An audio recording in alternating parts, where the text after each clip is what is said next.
மைனா குருவி கதை நேரம். ஒரு பெரிய மரங்கள் நிறைந்த அடர்ந்த காட்டில் சின்ன என்று ஒரு சுறுசுறுப்பான அணில் வாழ்ந்து வந்தது. அதற்கு எப்போதும் எதையாவது சேகரிப்பதில் அலாதி பிரியம். ஒரு நாள் சின்ன வழக்கமாக உணவைத் தேடிச் சென்றபோது அதுவரை தான் கண்டிராத அளவுக்கு பளபளப்பான ஒரு கொட்டையைக் கண்டது. அது தங்கத்தில் வார்த்தது போல மின்னியது.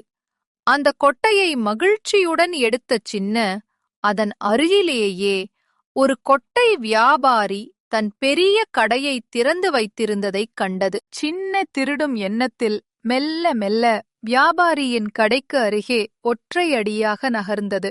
அதன் மனதிற்குள் பேராசை எனும் பூதம் உறுமியது. அப்போது மரத்தில் இருந்த அதன் நண்பன் கிளி கூண்டிலிருந்து சின்னதை பார்த்து கூவியது. ஹே சின்ன, அங்கே ஏன் திருட்டுத்தனமாக ஒளிகிறாய்? உன் கையில் இருப்பது எவ்வளவு அழகான கொட்டை! அதைக் கண்ட பிறகும் ஏன் இந்த கடையை சுற்றி சுற்றி வருகிறாய்? ஓ கிளியா, வா வா, இதோ பார், இந்த கொட்டை அழகாக இருக்கிறது.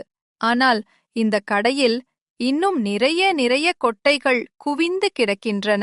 எனக்கு இன்னும் வேண்டும் என்று ஆசைப்படுகிறேன்.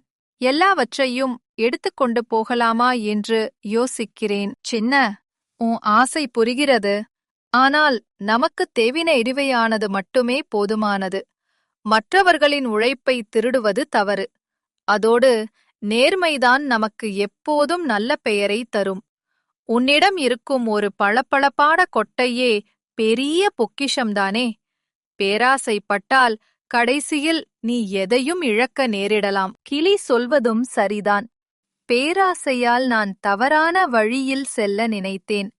எனக்குக் கிடைத்த இந்த ஒரு கொட்டையே போதும். இதை நான் நேர்மையாக கண்டுபிடித்தேன். இனிமேல் நான் உழைத்து சம்பாதித்த கொட்டைகளை மட்டுமே சேகரிப்பேன். உடனே சின்ன தான் கண்டுபிடித்த ஒரு பளபளக்கும் கொட்டையை எடுத்துக்கொண்டு மகிழ்ச்சியுடன் தன் வீட்டை நோக்கி ஓடியது. கிளியும் சின்னவின் நல்ல முடிவைக் கண்டு மகிழ்ச்சியில் தன் குரலைக் கூவி எழுப்பியது. பேராசைப்படுவது தவறு.